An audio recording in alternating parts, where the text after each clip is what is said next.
Right, hello everyone. Welcome to the Golden Sky podcast. Back again. It is the 4th of July 2025. Happy 4th of July to any Americans watching.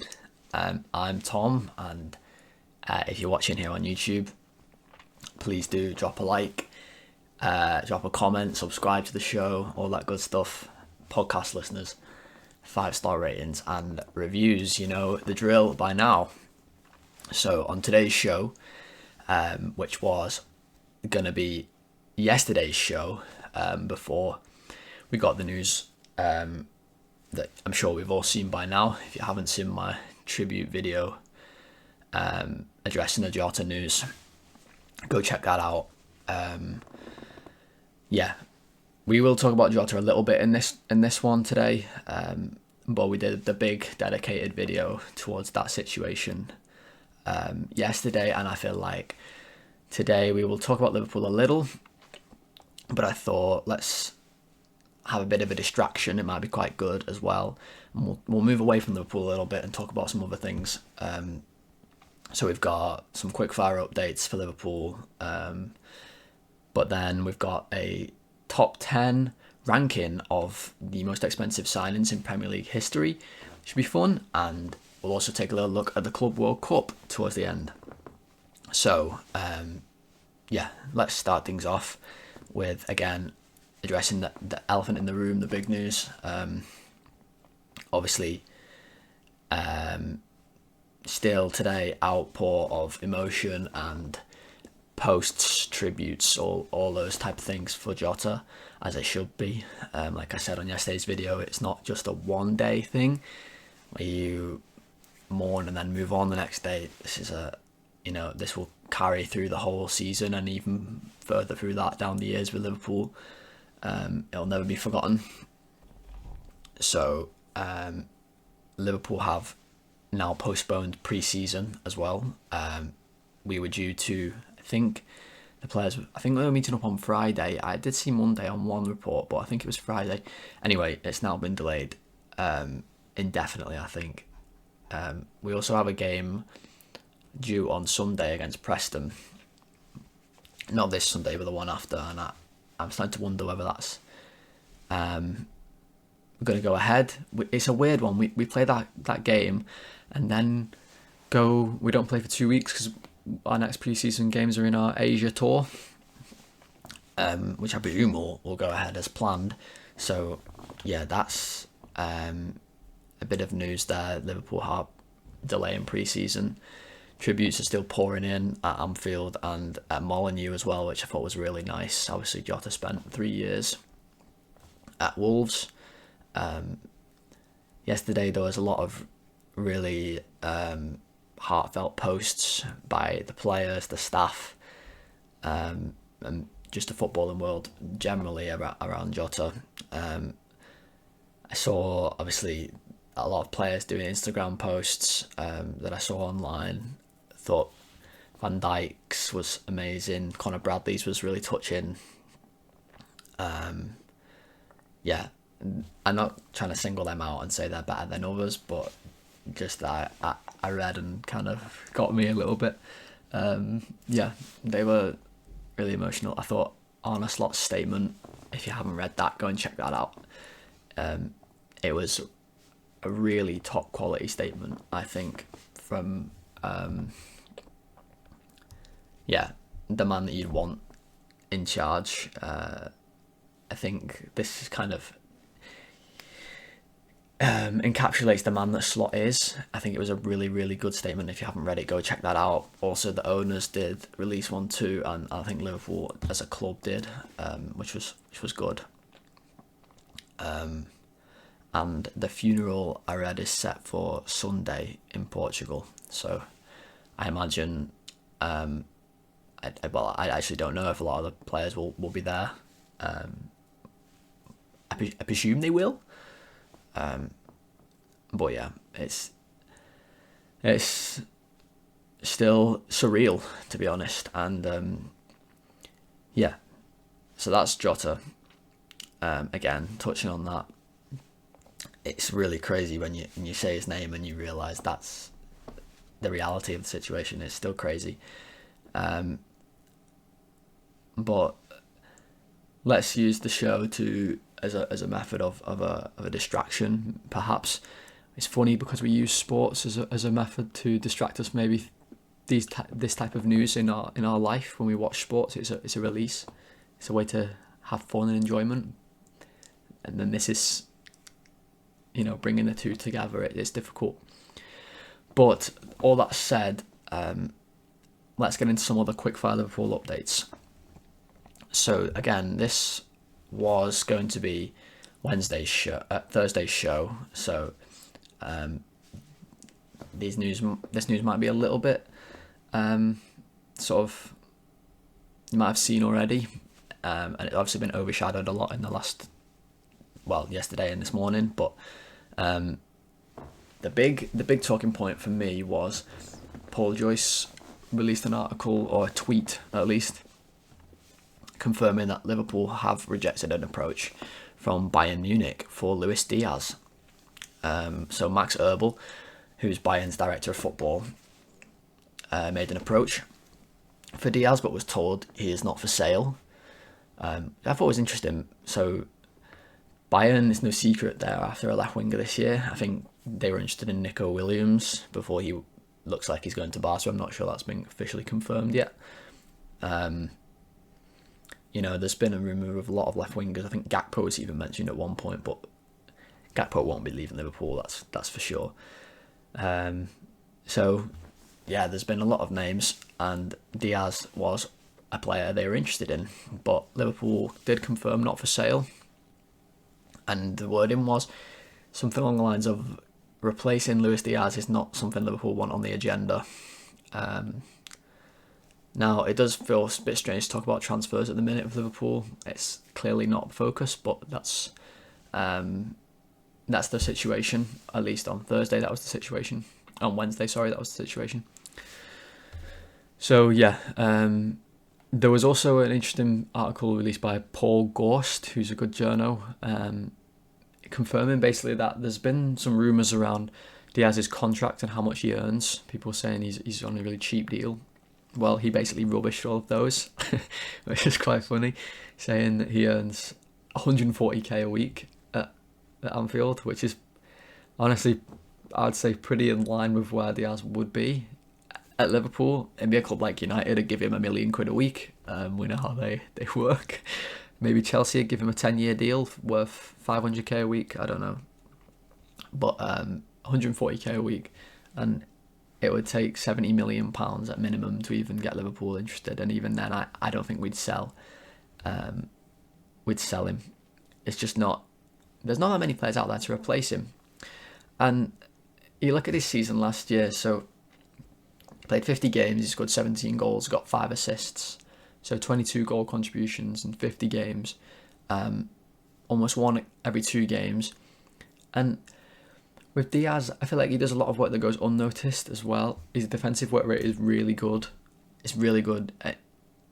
He's a ball carrier, which Salah isn't really nowadays. He's still capable, but there's not many players in our team who are capable of picking the ball up and dribbling, or at least there wasn't last year anyway. So I feel like having Diaz have the ability to be able to do that is good. And obviously he played a lot of striker last year, which we might need this year. Again, if we're not going to go and sign a striker. So it got me thinking, is Diaz actually the best left winger in the league? And when you look at it, he might be, So there's Anthony Gordon. Is Diaz better than Anthony Gordon? If you'd have asked me this last year, I'd have probably said I'd swap them. If you asked me this summer, I probably wouldn't swap them. Diaz had his best year and Gordon had a little bit of a down year for Newcastle. Still good player, still lots of potential there, obviously a bit younger. But I'd say I'd take Diaz over Gordon. You got Martinelli for Arsenal. I mean, I'm sorry. I'm not taking Martinelli over Luis Diaz. Martinelli has stayed. He's really the same player he was a couple of years ago. I'm not having it with Martinelli. I'm sorry. I think Diaz is much better, a much more complete player. You've got Rashford, who's still owned by United. Remember Marcus Rashford, everyone? He's still owned by United. He was obviously on loan at Villa last year, where he was good. Like, no two ways about it. He was much better at Villa than the previous 6 months at United. He's still owned by them. I think they are trying to sell him. I think. No one will buy any of United's players. It's a bit weird. But you take Diaz over Rashford. You got Doku. He loves a dribble. He loves that little shimmy thing he does on his right foot. But the end product's not quite there yet. I think he's take Diaz over Doku all day. And then Mitoma is an interesting one. Like, it's funny, Mitoma. Every time he plays us, he absolutely rips us to shreds. But then it feels like you don't hear it of him all that much. And his numbers aren't jumping off the page at you. He's a very good player. He's also older than you'd think. I honestly think on ability, Mitoma might be up there with Diaz. Like, if you just watch them play, I think he's the closest one, honestly, in terms of how good they are. But it's like, I don't think I'd take Mitoma over Diaz. So if you sold him, it's like, who would you buy? And I don't think there's an option really out there that jumps off the page to me. So looks like Luis Diaz will be staying at Liverpool this summer, which honestly I think is a good thing. Hopefully he has another good season. And we'll see where we are next summer with him, with 1 year left in his deal. So some other bits, we'll just fly through these. Mamardashvili flew into Liverpool on Wednesday. Obviously signed last summer, but flew in. There was a picture of him on his jet with his agent, sitting back, relaxing, ready to join, ready to sit on the bench until Alisson gets injured and he plays 10 games in the league and all the cup games. I think it's going to be interesting to see how he is for us this year. It's strange to say that a backup keeper is going to have big shoes to fill, but we all know how good Kelleher was whenever he stepped in, and can Mamardashvili replicate it? I think Mamardashvili is a top goalkeeper, but played a very different style, a very different type of club at Valencia. Lots and lots of long kicks, not so much a play out from the back type team. And whilst we're not the most strict play out from the back team, we will kick it long sometimes. We're not like Arsenal or City, who will never do it, basically. He needs to adapt that to his game, and I think it'll be interesting to see him in the Cups this year, which he will play in, obviously, and maybe he'll play in the Champions League as well. I think Kelleher had a few appearances there too.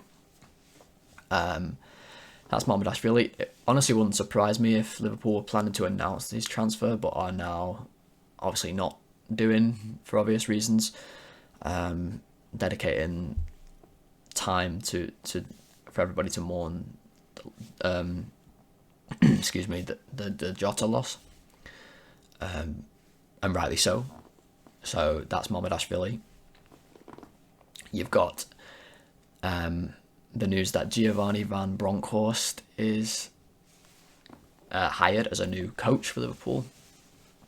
So he's replacing Johnny Heitinga, who was ace last year. It was so funny having him on the bench. I don't know what it was, just the fact that he played for Everton and now he was with us, and he always had his socks pulled up high. Why have you got your socks pulled up, lads? You're a coach. Like, I don't know. He was really good and clearly highly regarded, as Ajax have appointed him now as manager. So I hope he does well there. Van Bronckhorst comes in, scored one of the best World Cup goals of all time. Van Bronckhorst. If you haven't seen it, go and check it out on YouTube. It's like a 35-yard rocket that goes in off the post in 2010 with the Jabulani. It's a really nice goal. I remember watching that goal live as like an 8-year-old and being like, holy shit, that was a good goal. And I was 8 years old, and I can, like, it's a great goal. So go check that out. He was, funnily enough, Feyenoord's manager in 2015. It was a bit longer than just that 1 year, but that's when he was appointed. And he won Eredivisie in 2017, which was Feyenoord's first title in 18 years. And who was the man who won the title for them after that? Well, none other than Arne Slot. So it's interesting. We've now got Feyenoord's last title-winning manager and the second to last title-winning manager. So are we like merging with Feyenoord here? What is this? But if Gio is as successful as Arne Slot has been for us, then yeah, we'll have no complaints there. By all accounts, I've been reading, he's a really, really good people coach, but maybe a little bit lacking on the tactical side as a manager, which is probably useful for us as a assistant coach. He can focus more on one sort of area, maybe he excels in. So I think it's a good appointment. One of the funny facts about him, he was also manager of Rangers after Feyenoord, and he was manager of Rangers when we beat them 7-1. I don't know if anyone remembers this. It was when Salah came off the bench and scored a hat-trick. It was like the fastest hat-trick might have been the Europa League, I think, in Europa League history. Firmino scored a couple. It was a good game. Maybe it wasn't Europa League then. I don't know. But anyway, that was Van Bronckhorst. We had Quansah put his goodbye message on as he left the club. It was confirmed on Wednesday. Signing for Bayer Leverkusen. So if you haven't seen already, there's a buyback deal in that transfer buyback clause. So it's a bit of a complicated buyback clause. I think it's got two amounts based on like when we want to activate it. I need to verify that, but I'm pretty sure it's got two amounts, and I think it's like 50 and 60 million along that. It's quite expensive, but obviously the point for us is if he does well and becomes that level of a centre back where he can start for us, it'll be a cheap option compared to the price you'd have to pay for an English centre back who was ready to start for Liverpool at that age anyway. So I think it's a really smart bit of business from us. And it was interesting. On his goodbye message, he obviously thanked everyone. It was a really nice message. And at the end, he said, "Goodbye for now." I just thought that was a nice thing to say. Clearly his mindset is he wants to go at Leverkusen, perform, and then come back, earn his way back. It almost feels like a bit of a loan, doesn't it? It's like we've kind of loaned him out for an indefinite amount of time. And if he does well, then he gets to come back. It kind of feels like that. And I think it's really a smart bit of business from us. And just one other quick note, which is maybe a bit of a laugh, which is maybe what some of us need in this current time. I saw, if anyone remembers Milan Jovanovic, famous for, in my eyes, one of the best Liverpool clips of all time, the missed header where the ball goes about 500 yards in the air and he just tries to dive in header it, and he just misses it completely, falls on his face. A Hodgson era king, let's put it that way, Milan Jovanovic. Well, his son, Lazar Jovanovic, hopefully better than Lazar Markovic, has signed for Stuttgart. So I'm a Stuttgart fan now. I want this guy to be top class. Yeah, it's crazy. Like, I remember when we signed Milan Jovanovic, and now his son's signing for Stuttgart. Wonder if he's any good at diving headers.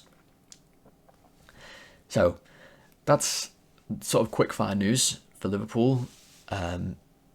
Just sort of updating everybody on everything that there is at the minute.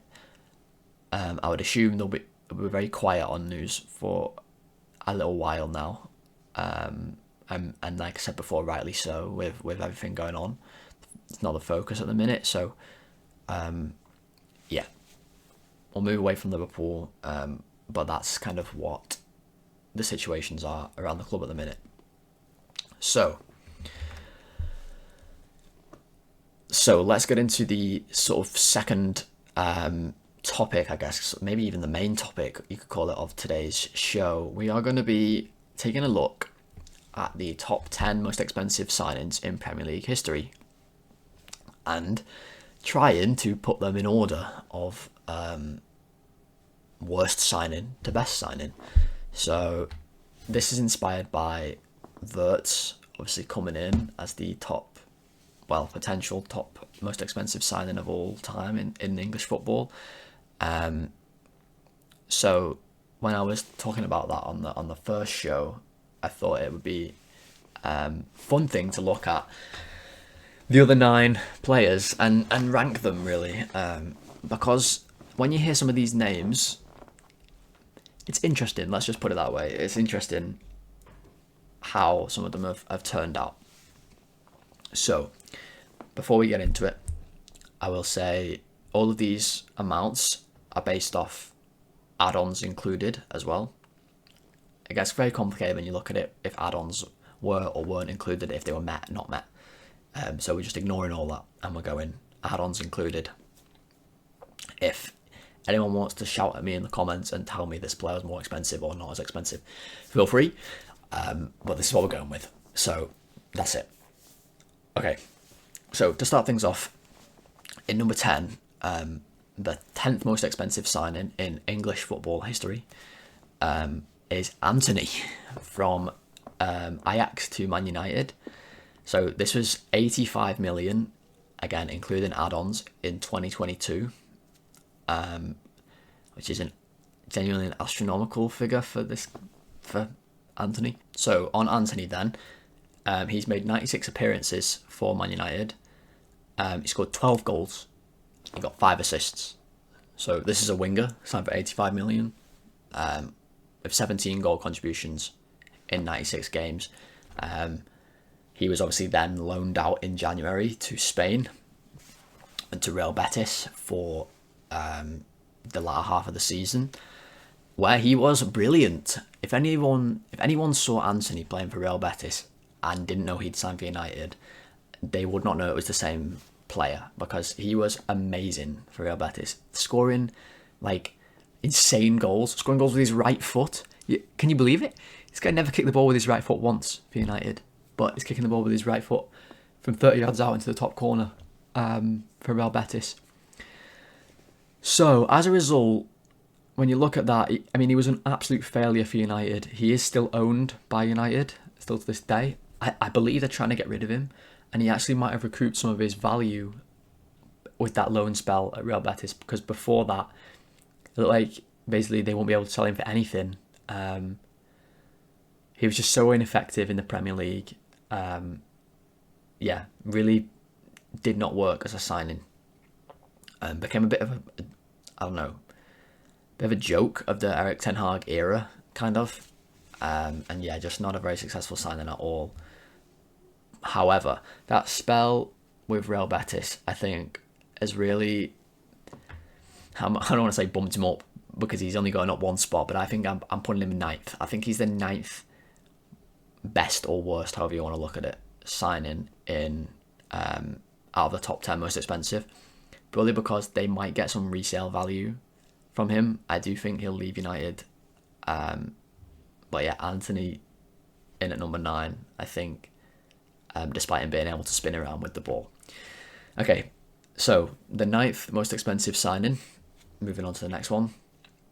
The 9th most expensive signing in Premier League history is this one's crazy. Is a man by the name. If I let you guess, actually, I don't think you'd ever guess, but I'll give you a second to guess. All right. If your guess was Mykhailo Mudryk, correct. Well done. 88.5 million in 2023. This one is crazy. So Mudryk signed from Shakhtar Donetsk in Ukraine. 73 appearances for Chelsea, 10 goals, 11 assists. The numbers aren't great. Obviously a winger, so you'd expect better. Young player. Part of the Chelsea army, let's say, of signings over the last few years. That basically their approach is to sign every promising young player in the world, give them a billion-year contracts, and hope that some of them work out well. Well, Mudryk did not work out well. He was bad for them on the bench a lot. Obviously, 73 appearances, I reckon a lot of those are on the bench. He did cut his hair at one point. That was exciting. He shaved his blonde hair off and was rocking a skinhead. But he has actually, I think it was last year in winter, he was banned for doping, basically. He claimed he'd not done anything wrong. as you would, and he's actually now been, I think, charged more, and he's facing a 4-year ban from football. So I think you can say that he's the worst signing in this list. So he's probably number 10 for me. 10th best or worst. It's got to be worst, hasn't it, for this one? 10th worst signing in Premier League, in the top 10 most expensive in the Premier League of all time. But on the plus side for Chelsea, at least by the time his ban ends in 4 years, you'll still have him for another 3 years or so on his contract. So good stuff, Chelsea, well done. Okay, coming in at number 8 then, the 8th most expensive, by 500,000 more than Mudryk, £89 million in 2016. It is Paul Labile Pogba. Paul Pogba signed for United from Juventus in 2016, and it was a huge deal at the time.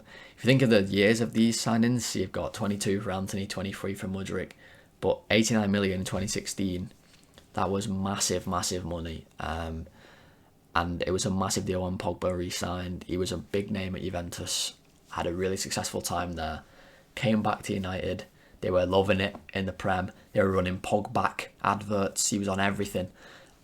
His haircuts, his boots, his everything. It was all Pogba, Pogba, Pogba. First season, relatively successful, honestly, for Pogba.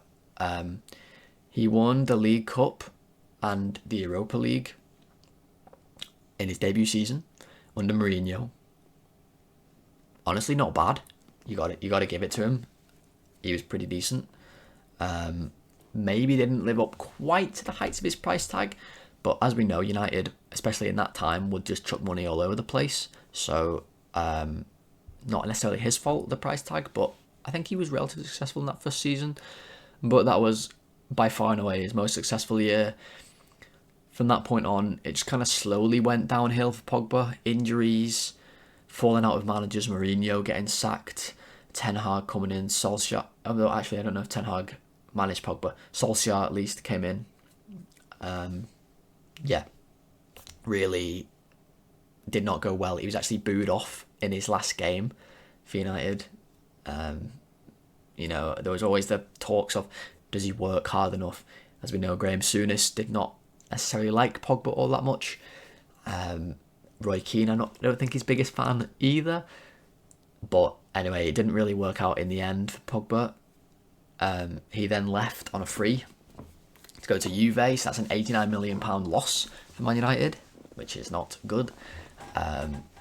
Anyway, he went back to Juve, where he then got injured immediately, and basically was plagued with injuries his whole time there. He's played a total of 161 minutes for Juventus since rejoining from United, so not even 2 full games,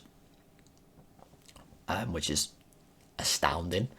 And then he, like the man before him, Mudryk, was also banned for doping. So I'm not sure what's going on with these players. The point is, 2 out of the 3 so far banned for doping. He was banned for 4 years, like Mudryk, but that was reduced to 18 months, which has, I think, expired this summer because he's just signed another free deal with Monaco, where he will be playing next year. I'm going to put Pogba in 7th, I think. We'll recap the ranking at the end, but yeah, I think he's probably the 7th worst signing on this list. But like I said, we'll go through that at the end. And we'll recap and give you the full list. Okay, the number 7th most expensive signing in Premier League history then is Romelu Lukaku. This was 90 million in 2017, again to Man United, this time from Everton. So United again splashing the cash. 1 year after they signed Pogba, they go and get Lukaku. If anyone remembers the video of Lukaku going up to Pogba on holiday by a pool, and like they're dapping each other up, they're like, yes, we're going to be playing together, we're going to be at United, it's going to be great, we're going to do so many good things together, broing out really hard over on holiday. Everyone's excited again. United splashing the cash. Started amazingly for Lukaku. I can't lie, it really did. He scored 10 goals in his first 9 games. which broke Bobby Charlton's record of 9 in his first 9 for United. Things are going well. Lukaku's doing brilliant. Not really the best from that point on. First season was okay. It was okay. Mourinho got sacked midway through that season, similar to Pogba, and when Solskjaer came in, Lukaku really did not feature in his plans. He did score 2 important goals for United when they beat PSG, if anyone remembers that game when they knocked PSG out. He then got thrashed 4-0 by Barca in the next round of the Champions League. People like to forget that part. So that was a big moment for him. But 96 appearances with only 42 goals, 12 assists. It's not the worst return, almost a goal every 2 games. But for 90 million, especially in 2017, at the time, that's an astronomical amount of money. I just think it could have been a lot better. And he did leave after 2 years, going to Inter for £74 million. So you can say that's a good thing. United managed to recoup nearly all the money they'd spent on him. You've got to take that into account in these things.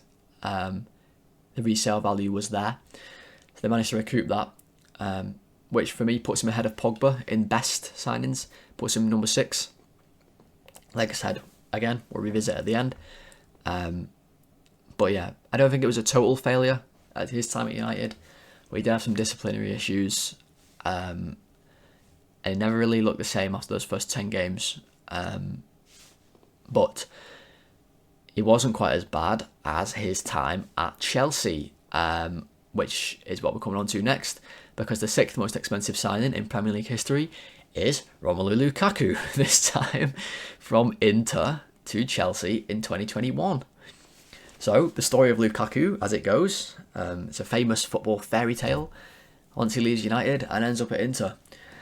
Reputation on the floor once he joins Inter. He's left United, bad circumstances, big money signing for Inter, but here he comes. Anyway, kills it at Inter, rebuilds his reputation, has great seasons over there. Chelsea are thinking, well, we signed him once, we should probably sign him again, right? So 2021, £97.5 million goes out to Inter Milan. Here you go, guys. We'll have Romelu Lukaku again. He comes back. I remember on his debut, I think it was against Arsenal, he scored. I remember watching that game, and it was like, wow, he looks like a beast. He looks brilliant. He started off red hot again at Chelsea. I remember he was scoring really good goals, playing really well. And then it just, I don't really know what happened. He just fell apart. 54 appearances and only 15 goals for Chelsea when he re-signed the second time. I think he only lasted a year. One year, I think. He was then loaned out back to Inter for a full year.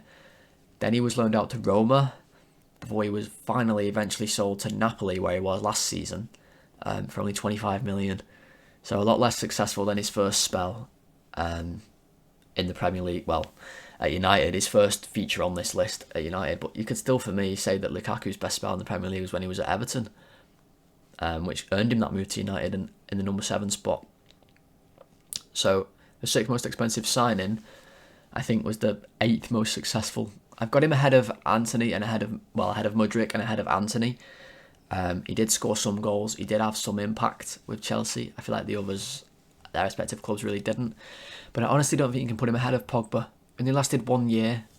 Pogba won some trophies at United.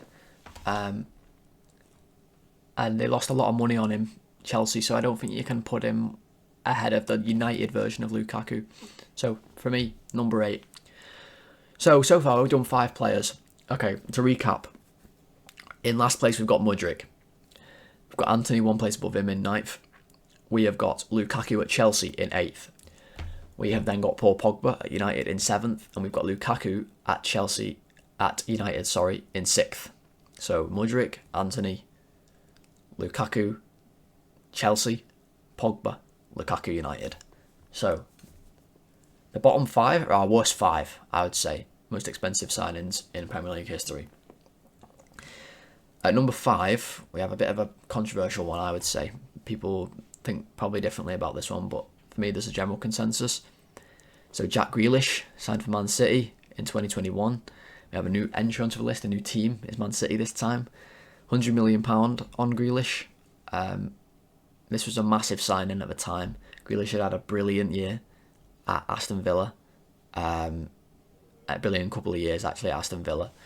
And it was a huge signing. He was a really exciting player. Very creative, very fun to watch.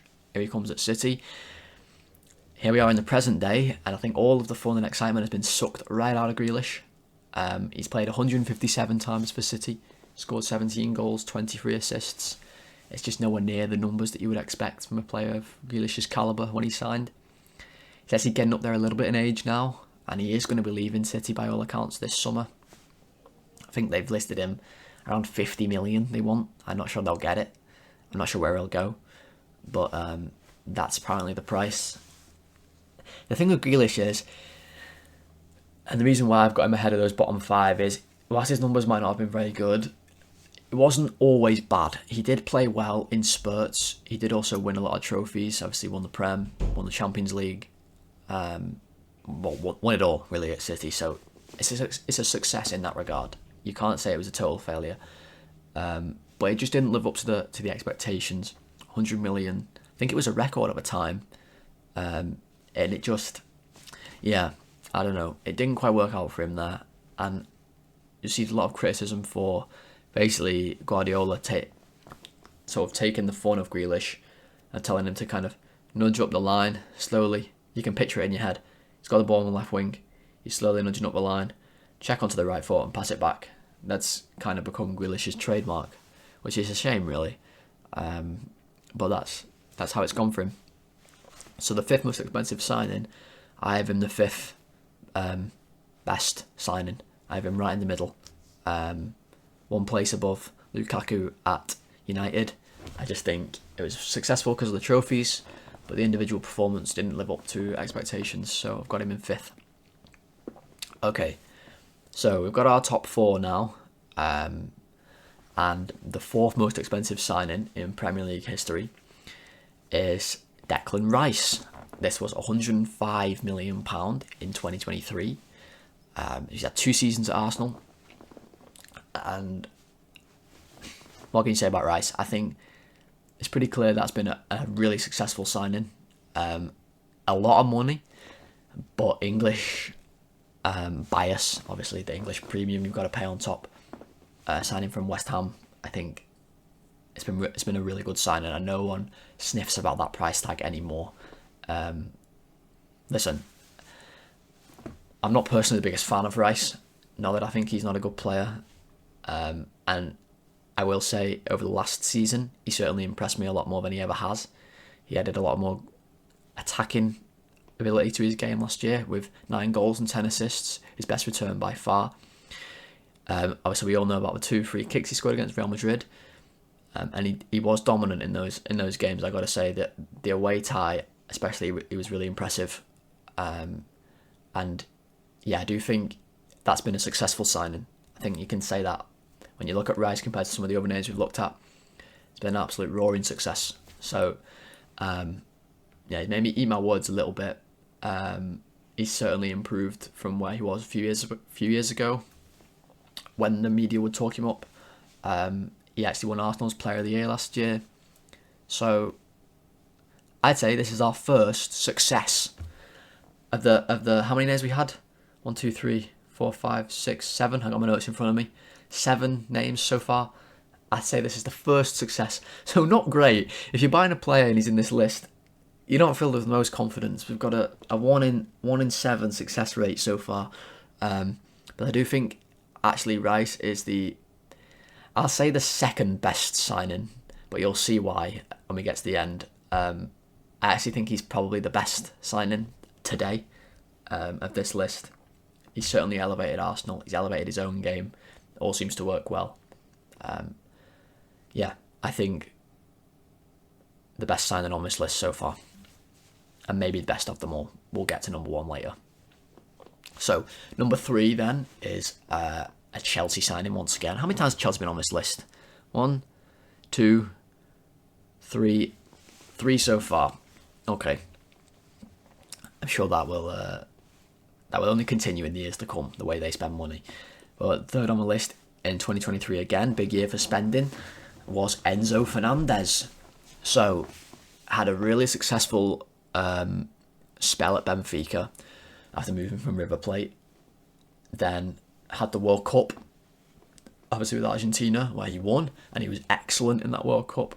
There were rumours Liverpool were looking at him, but for the price he eventually moved, which was £107 million from Benfica, which is a crazy amount of money for considering they only signed him. I think did he move to Chelsea in January of 2023? I think he might have. In which case, Benfica had him for 6 months, which is crazy to flip him for £107 million. Enzo, he's been a little bit up and down. Would you say he's worth the £107 million? Not yet. I don't think so. But he's still very young. He's clearly talented. I think he has good games and bad games. He's a little inconsistent, but overall he has more good games than he has bad games. He won the Conference League last year with Chelsea, the European Conference League, which is the third tier of European football. So not the most prestigious trophy, but he did score in the final. Obviously helped Chelsea to get Champions League football in the league. He's now vice-captain of Chelsea too. Admittedly, it doesn't take much to be a Chelsea vice-captain. Reece James is the captain, which I guess makes sense, But the rest of the players have been there for about a combined total of a week and a half. So Enzo, by default, vice-captain. But I do think he shows a bit of leadership on the pitch. He's certainly got ability. He's a good passer of the ball, gets into the box, can score goals. I would say this is a success, but a minor success with potential to be a major success, I would say. Still very, very young in his Chelsea career. Obviously, he got another 25 years on his contract. So I put him fourth best signing of all time in the Prem. Well, not of all time. Definitely not of all time in the Prem. Fourth best signing on this list of top most expensive players in the Premier League. Top 10 most expensive signings in the Premier League ever. It's a bit of a mouthful. So our second to last entry on this list is Enzo's teammate and partner in midfield, and a Liverpool fan favourite, Moises Caicedo. So we all know the trials and tribulations of this transfer. One of the most dramatic days of my entire life. I wake up in the morning, I see Liverpool bid 114 million for Caicedo in 2023, thinking, oh my God, we're going to sign him. Only for him to refuse to get on the helicopter because his agents told him to go to Chelsea, who bid 150 million and signed him for a time, British record fee, £150 million. It was crazy. He ends up at Stamford Bridge. Obviously, Liverpool go on to have a successful year. We signed Endo instead, who's fucking miles better. We also missed out on Lavia, who, guess what, Chelsea signed as well. And we end up finding out this year that we can just play Gravenberch in that position, and it works out even better, and we won the league. So, from Liverpool's perspective, great signing. But also, from this point, from Chelsea's perspective, a great signing too. I think his first year was a little slow, especially at first. I think it took him some time to adapt.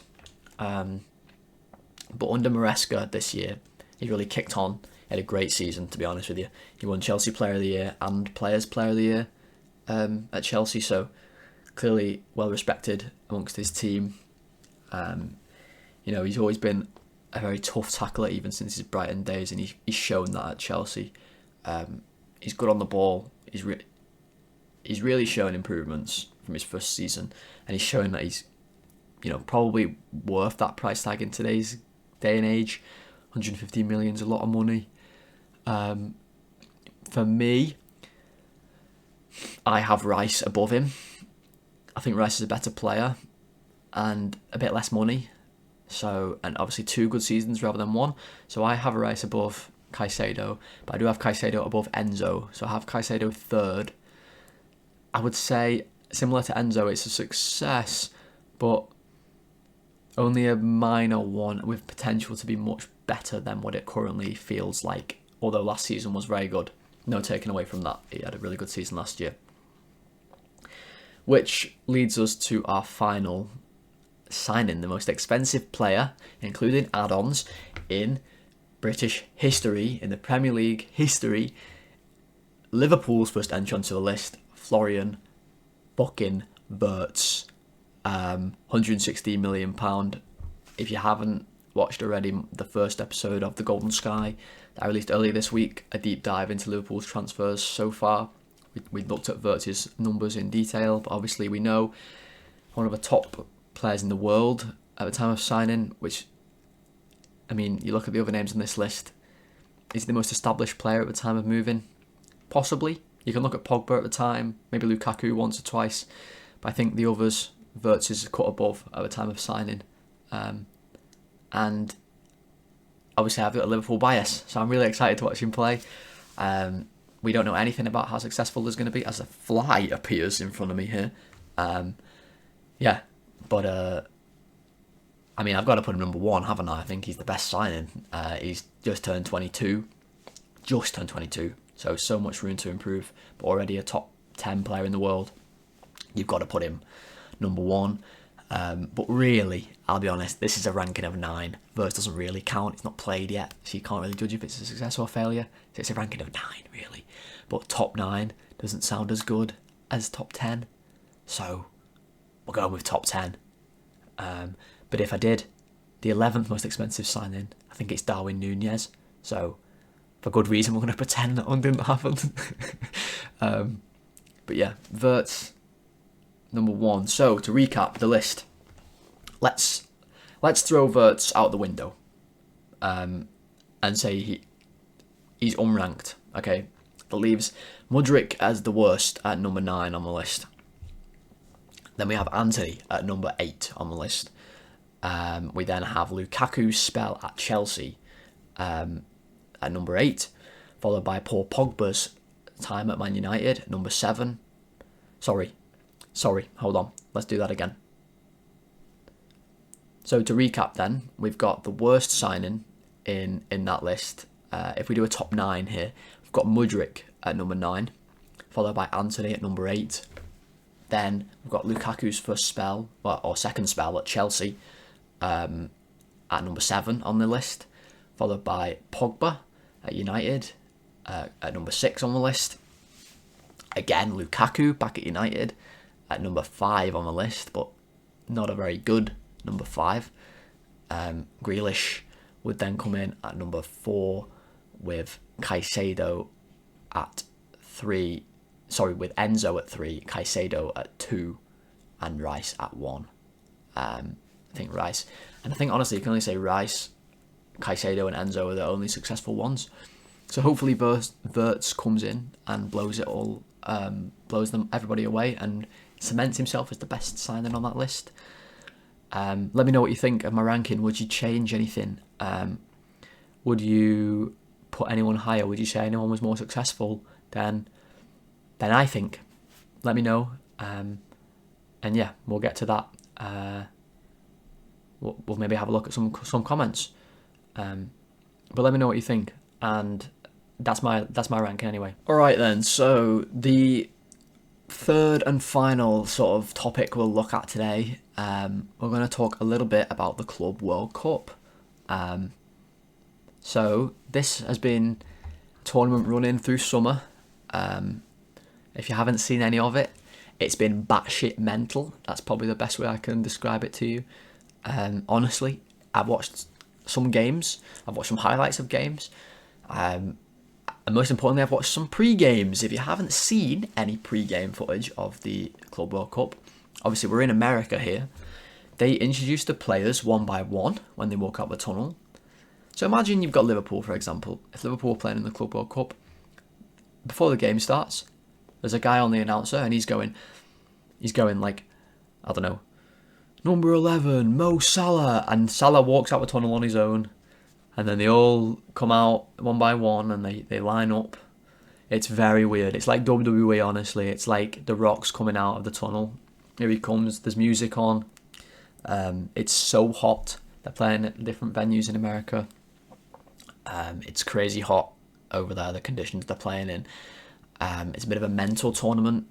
I saw one article describe it. If I get this article up here, one article I read described the whole event as it's on Channel 5 in the UK, and DAZN have bought the rights in the US. One described it as a cutting edge of the most exciting sports washing project in the world today. Hooray! So that's one person's review of the Club World Cup so far. What you can say about it, though, is the actual games have been relatively entertaining. Say it quietly, because let me make this clear. This is a bad thing for football, I would say, this tournament. It is a sports washing project, and it is a stupid tournament to be going on at these conditions at this time of year. But anyway, the games themselves have actually been relatively entertaining. The Brazilian clubs have done really well. They've been a lot of fun to watch. The Argentinian clubs were having fights with European clubs. Really crazy tournament so far. There's been some mental teams playing, which we'll get into in a minute. But I thought we'd look ahead at the quarterfinals, as you can see on the screen, that are taking place, a couple tonight and a couple tomorrow. So our first quarterfinal is today at 8 p.m. It is between Brazilian club Fluminense and Saudi club Al Hilal. Fluminense got here by beating Inter 2-0 in the last round. They are currently 6th in the Brazilian league. They did draw earlier in the competition to a team by the name of the Mamelodi Sundowns from South Africa. Not quite sure how you qualify for this competition, and I'm pretty sure the Sundowns from South Africa. I've actually just presumed that. I don't know for certainty. Interesting thing about Fluminense, let's just reel this off quick. They have Thiago Silva playing for them. Yes, the Thiago Silva, who's now 40. And also they have a 44-year-old keeper. And they're in the quarterfinals of the Club World Cup.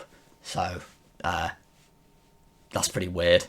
Al Hilal, on the other hand, beat Man City in the last round 4-3 in extra time. They've also drawn 1-1 with Real Madrid in this competition. They have a weird team. They have some names you'll know. They have João Cancelo. They have Koulibaly, formerly of Chelsea and Napoli. Ruben Neves. They have Malcolm, who signed for Barcelona, if anyone remembers him. They also have a new manager. Anyone knows Inzaghi, who was just the manager of Inter in the Champions League final, like a couple of weeks ago. He's now Al Hilal's manager on an astronomical salary. Signed by Al Hilal just in time for the Club World Cup. This is going to be an interesting one. I'm going to be watching. There's not much else to do football-wise.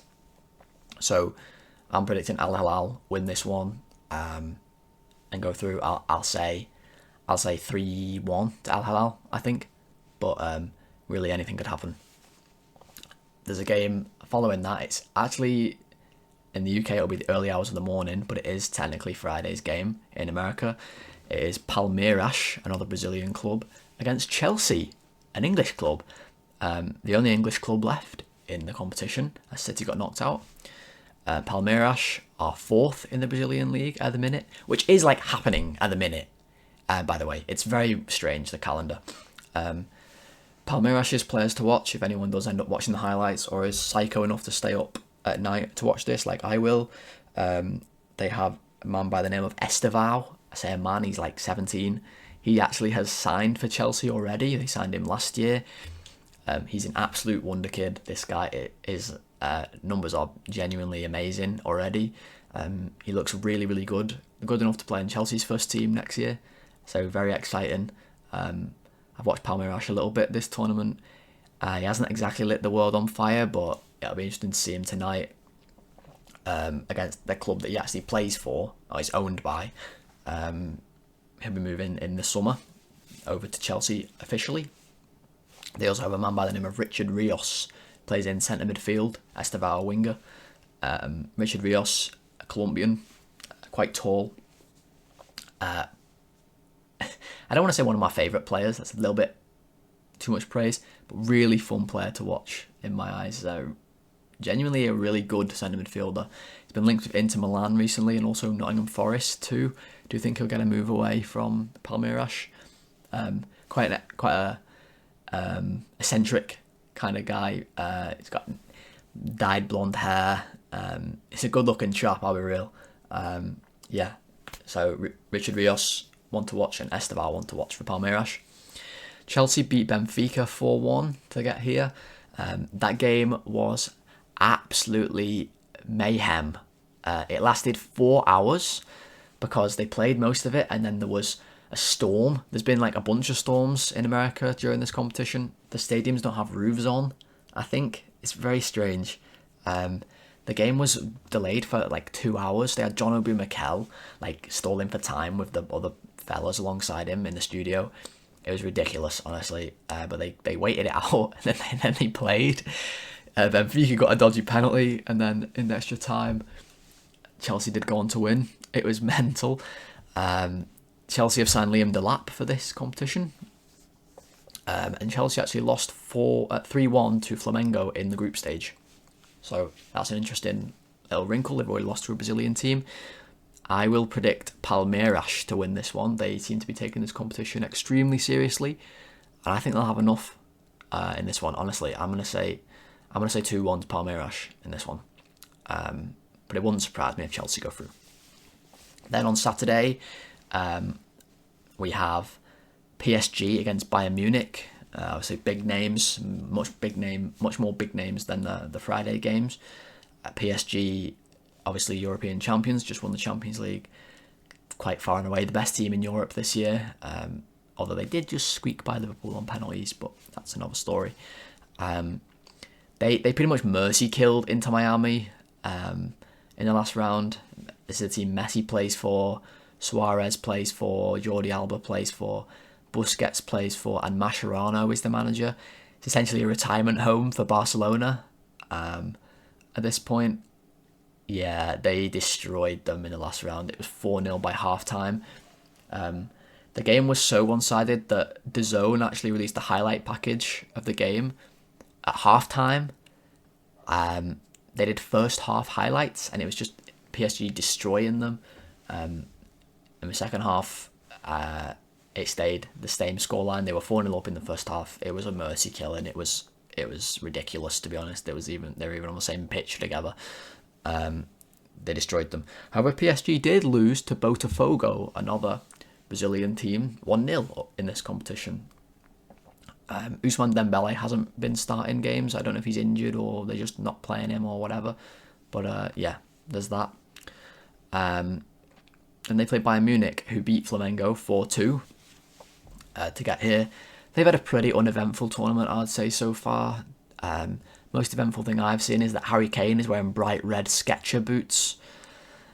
I don't know what to say about these things, honestly. Skechers, I tell you, if one of Liverpool players got signed by Skechers, I don't know what I'd think.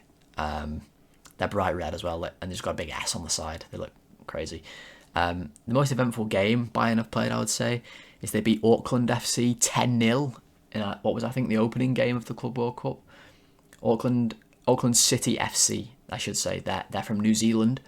They've won 7 straight Oceania Champions Leagues, which is the most consecutive regional Champions League kind of victories in a row in the history of football. So, really weird. Like, this team had semi-professional players that they're not even fully professional. They have amateur players playing. They drew to Boca Juniors, or I think it was Boca Juniors, or River Plate, one of the two. I can't remember. I think it was Boca. Auckland City, and they lost to Bayern 10-0. So in this one, I'm going to say PSG win. I'll go. They win 2-1 in extra time. It'll be 1-1, and they'll win 2-1 in extra time. That's what I'll say. And the last game of the quarterfinals is Real Madrid, boo, against Borussia Dortmund. So Real beat Juventus 1-0 to get here. Mbappe has only just played. He came off the bench in that last game. He's been hospitalised with an illness, actually, so quite interesting there. He's clearly made a recovery, which is good. And he might start this one, maybe. But yeah, Real Madrid have got here. They're not been the most convincing, to be honest. Vinicius Jr. did score his first goal of the competition the other day. But yeah, they are here and they play Dortmund, who beat Monterrey. If anyone remembers, any Liverpool fans remember Monterrey? We played them when we were in the Club World Cup last time. Firmino scored a little flick, and we went through. And they have Jude Bellingham's younger brother now, so signed him from Sunderland in the summer. So it's Jude Bellingham against Joe Bellingham, the Battle of the Brummies. In this one, Jude Bellingham, an absolute villain of mine nowadays, considering he somehow wormed Trent over there, and Trent, even bigger villain obviously for listening to him. I don't really know what's going on, but I'm a full Dortmund fan for this one, although I do think Real Madrid will win. I'll say 1-0 to Real Madrid in this one. And yeah, a little bit about the Club World Cup just before we finish off today. The competition has almost 100 million total prize money for the winner, which is just ridiculous. It's the biggest tournament prize money of any competition ever, I think. That's if a European club wins it, because the prize money works weird. So like each team got paid a participation fee, and the European clubs got more than some lesser known clubs. So like your Man City, for example, Real Madrid got paid a lot more than Auckland City did for participating. But then there's also prize money for winning. So in the group stage, they got like a couple million per win. And if they get through to the semi-finals here, they would get £16 million just for winning this one game of football. So it's strange because you obviously don't want your team playing in this. Well, I don't want Liverpool playing in this. But that's for footballing reasons. For financial reasons, the money is crazy. So yeah, but it's sports washed money. So yeah, don't really want to see Liverpool in this, but we will be in it in the future as we won the league last year. Any club who's got to this stage, such as Chelsea, for example, have banked 15 million just from getting to this stage already. Circa 15 million in that region. So the money is crazy. They'll be fun to watch this weekend. I'll be watching. Will you be watching? Let me know down below as well. And let me know your predictions as well for what you think the games are going to be. Okay.